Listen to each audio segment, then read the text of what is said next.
गरीब मोलकरीण आणि श्रीमंत वकील भाग 1. सई एका मोठ्या बंगल्यात घरकाम करायची.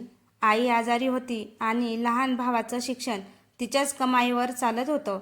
एक दिवस बंगल्यातील मालकिनीचा महागड्या हिऱ्याचा हार गायब झाला. सगळ्यांची नजर सईवर गेली. चोरी तूच केली आहेस, सई रडत म्हणाली. मी चोरी केली नाही, पण तिचं कोणीच ऐकलं नाही. पोलिसांनी तिला अटक केली. दुसऱ्या दिवशी कोर्टात तिची केस होती. सगळ्याला वाटलं गरीब मुलीची बाजू कोणीच घेणार नाही. तेवढ्यात कोर्टाचं दार उघडलं. एक तरुण वकील आत आला. ॲडव्होकेट अथर्व देशमुख. तो न्यायाधीशासमोर उभा राहिला आणि म्हणाला, माननीय न्यायालय, मी या मुलीची केस लढणार आहे. सईने आश्चर्याने त्याच्याकडे पाहिलं. तिला पहिल्यांदाच वाटलं कदाचित आज न्याय मिळेल. कोर्टात पूर्ण शांतता पसरली होती. सई घाबरून उभी होती. ॲडव्होकेट अथर्व देशमुख तिच्या जवळ आला. तो शांतपणे म्हणाला, घाबरू नकोस, मी तुझी बाजू ऐकून घेतल्याशिवाय कोणताही निष्कर्ष काढणार नाही. सईच्या डोळ्यात पाणी आलं. ती म्हणाली, साहेब, माझ्यावर विश्वास ठेवणारे तुम्ही पहिलेच आहात. अथर्व हसला. मी व्यक्तीवर नाही, पुराव्यावर विश्वास ठेवतो. कोर्टात सुनावणी सुरू झाली. बंगल्याच्या मालकिनीने ठामपणे सांगितलं, माझ्या हिऱ्याचा हार फक्त सईच चोरू शकते. अथर्व उठला. तो म्हणाला, फक्त संशय असणं म्हणजे गुन्हा सिद्ध होणं नाही. त्याने न्यायालयात CCTV फुटेज मागितली, पण बंगल्यातील कॅमेरे नेमके त्याच दिवशी बंद होते. सई पुन्हा निराश झाली. कोर्टाने पुढील तारखेपर्यंत सईला जामीन मंजूर केला. बाहेर पडल्यावर अथर्वने विचारलं, तुझं घर कुठे आहे? सई संकोचात म्हणाली, झोपडपट्टीत. पण तुम्ही तिथे येऊ नका. का? लोक बोलतील. एका मोठ्या वकिलाने आमच्यासारख्या गरिबांच्या घरी जाऊ नये. अथर्व हलकसं हसला. लोकांचं काम बोलणं आहे, माझं काम सत्य शोधणं आहे. त्या संध्याकाळी अथर्व पहिल्यांदा सईच्या छोट्याशा घरात गेला. घरात तिची आजारी आई खोकलत होती. लहान भाऊ फाटलेल्या पुस्तकातून अभ्यास करत होता. ते दृश्य पाहून अथर्व काही क्षण शांत झाला. त्याच्या मनात एकच विचार आला, ही मुलगी चोरी करेल यावर माझा विश्वास बसत नाही. तेवढ्यात सईच्या आईला जोराचा खोकल्याचा झटका आला. सई धावत तिच्याकडे गेली आणि अथर्वनेही क्षणाचा विलंब न करता तिला आधार दिला. सईने प्रथमच त्याच्याकडे कृतज्ञतेने पाहिलं, पण तिला अजूनही वाटत होतं, हा फक्त माझा वकील आहे, यापेक्षा काहीच नाही. दुसऱ्या दिवशी सकाळी अथर्व आपल्या ऑफिसमध्ये बसून सईची केस पुन्हा वाचत होता. त्याच्या लक्षात एक गोष्ट आली. हार चोरीला गेला त्या दिवशी घरात अजून कोण कोण होतं? त्याने लगेच सईला फोन केला. सई, त्या दिवशी बंगल्यात पाहुणे आले होते का? सई काही क्षण विचार करून म्हणाली, हो, मालकिनीची भाची आणि तिचे काही मित्र आले होते.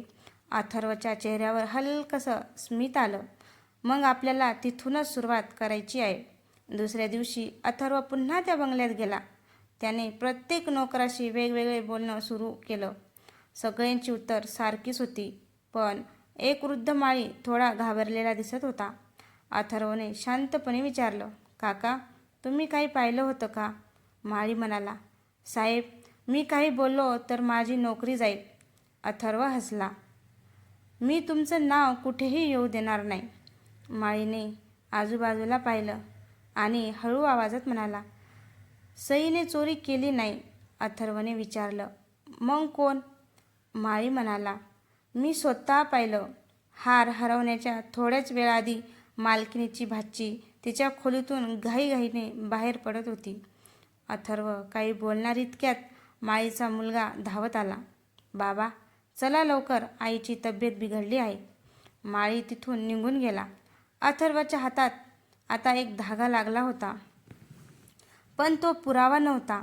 संध्याकाळी सईने अथर्वला चहा दिला. ती म्हणाली, साहेब, तुम्ही माझ्यासाठी एवढं का करताय? अथर्व तिच्याकडे पाहून हसला. कारण प्रत्येक गरीब माणूस गुन्हेगार नसतो आणि प्रत्येक श्रीमंत माणूस निर्दोष नसतो. हे शब्द ऐकून सईच्या मनात त्याच्याबद्दलचा आदर आणखी वाढला.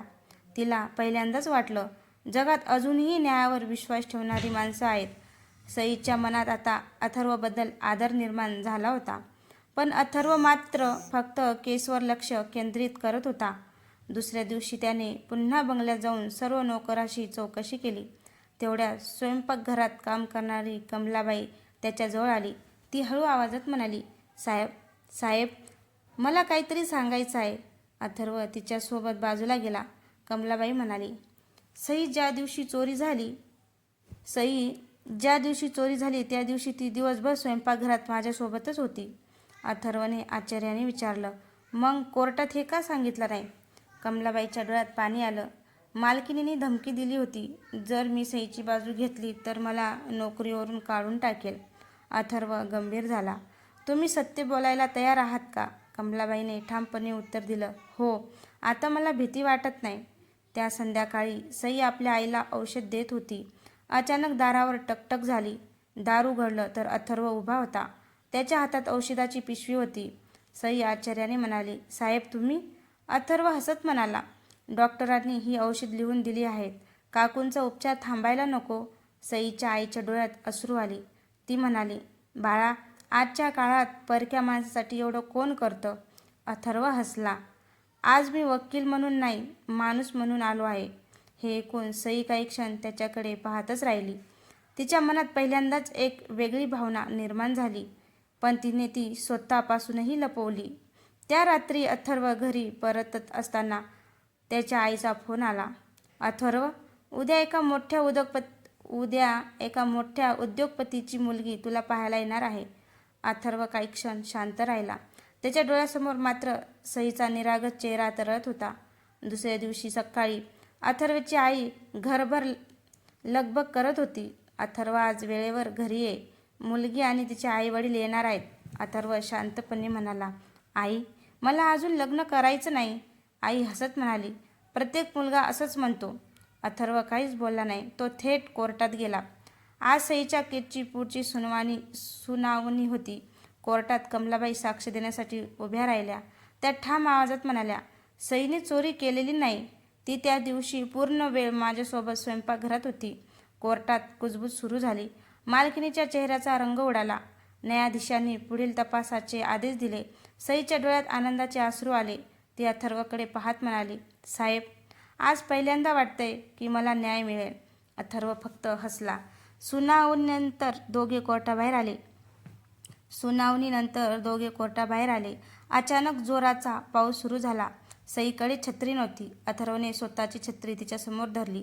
दोघे एकाच छत्रीतून चालू लागले. काही क्षण दोघांमध्ये शांतता होती. सई हळूच म्हणाली, तुम्ही इतकं चांगलं का वागता? अथर्व उत्तरला, कारण मला माणसाच्या पैशापेक्षा त्यांच्या मनाची किंमत जास्त वाटते. हे ऐकून सईच्या चेहऱ्यावर नकळत हसू आलं. पहिल्यांदाच ती मनापासून हसली आणि अथर्वही तिचं ते हसू पाहून काही क्षण हरवून गेला. त्याचवेळी रस्त्याच्या पलीकडे उभी असलेली एक श्रीमंत मुलगी हे सगळं पाहत होती. ती अथर्वला ओळखत होती आणि तिच्या चेहऱ्यावर स्पष्ट नाराजी दिसत होती. ती मनात म्हणाली, अथर्व तुझं लग्न फक्त माझ्याशीच होणार. त्या गरीब मुलीला मी तुझ्या आयुष्यात येऊच देणार नाही. तर मित्रांनो, ही कथा, ही स्टोरी इतकी भारी, इतकी जबरदस्त आहे ना, ही तुम्ही पूर्ण ऐका आणि कशी वाटली कमेंटमध्ये नक्की सांगा.